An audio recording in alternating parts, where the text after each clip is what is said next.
Halo, saya Dian Trilestari. Ini merupakan praktik baik inovasi pembelajaran mendalam di pelajaran bahasa Indonesia. Pembelajaran menggunakan teknik proyek investigasi sains berbantuan media scaffolding otomatis berhasil meningkatkan kemampuan murid menulis teks LHO berdasarkan struktur dan kaidah kebahasaan teks LHO sebanyak Assalamualaikum 38%. warahmatullahi wabarakatuh. Perkenalkan, nama saya Syarifah Nisa Justika Maulani. Saya dari SMA Negeri 1 Mempawah Hilir. Dulu saya alumni dari SMP Negeri 1 Mempawah Timur. Pada saat saya kelas 9 SMP, saya mempunyai pengalaman belajar bersama Ibu Dian Trilestari yang seru, menyenangkan, dan berkesan membekas di kepala saya. Pada saat itu kami belajar tentang teks LHO atau teks laporan hasil observasi. Dan pada kali itu Ibu Dian menyuruh kami untuk turun langsung menginvestigasi.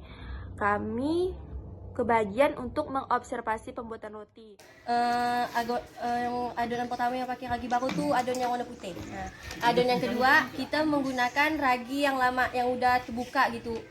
Jujur kami sangat senang, seru, lengkap deh pokoknya, karena kami tahu tahap pembuatannya, tahap proses raginya berkembang, dan lain-lain. Kami melihat langsung.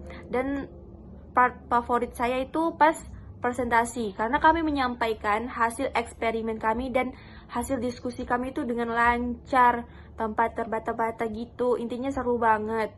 Dan untuk metode pembelajaran ini saya pengen banget ketemu di SMA. Kalau ada sih ya kayak dejavu flashback itu seru banget. Dan karena hari ini tujuan pembelajaran kita untuk membuat teks laporan hasil observasi dari eksperimen kalian menjadi dalam bentuk laporan penelitian. Laporan penelitian, kenapa kita penting Bu belajar tentang laporan penelitian? Ini salah satu adalah karya tulis ilmiah. Kenal Bu Irma? Bu Irma dulu pernah ikut lomba karya ilmiah.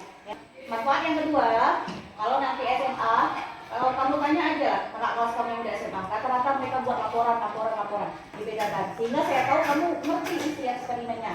Paham ya? Saya bagikan dulu aja kamu. Lanjut.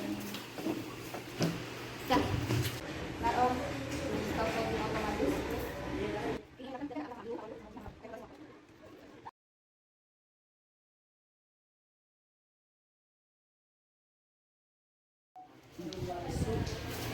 Kasih ini.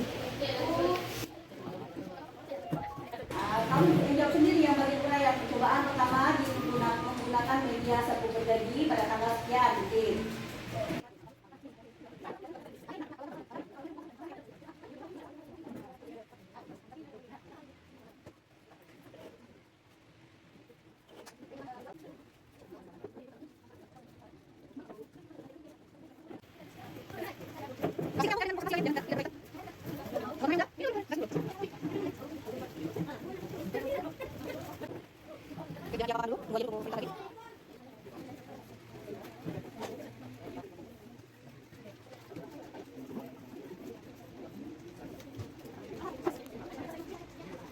Hari ini 3 November, tahap terakhir untuk kelas 9 menggunakan scaffolding otomatis materi teks LHO.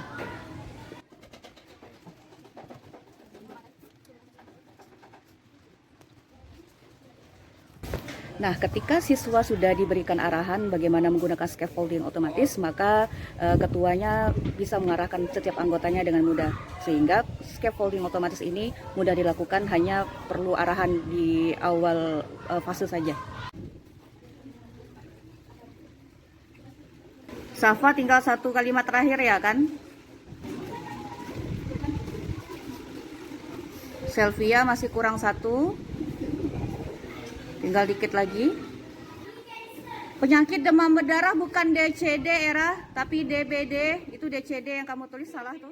Oke, rapikan. Tip. Ratakan tabelnya. Nah, teks LHO kamu udah jadi, tinggal buatkan judulnya di atas. Buatkan judul. Ya, klik atas. Nah, kayak biasa ya aturan penulisan judul. Nah, ini nanti kamu arahkan ke anggota kelompok kamu caranya. Saya membuat teks LHO dalam menggunakan metode scaffolding otomatis. Kira-kira lebih mudah menggunakan ini atau ketika kalian yang kemarin? Ini. Kenapa? Karena kalau misalnya salah bisa dikoreksi sama ini scaffolding secara otomatis. Oke, ada lagi alasannya? Kalau yang kemarin dibandingkan dengan sekarang, lebih banyak mana yang kamu nyontek ke internet? Yang kemarin atau yang sekarang? Yang sekarang tidak terlalu banyak nyontek ke internet. Kenapa alasannya? Karena kita udah langsung ke observasi langsung. Oke, bagus. Nah, itulah yang bikin kalian mudah untuk menulis teks teks laporan hasil observasi, karena pertama adalah kalian lakukan observasi langsung. Jadi saya anggap untuk materi teks ERAO ini, saya anggap kelas 9A sudah berhasil semua. Kita tepuk tangan.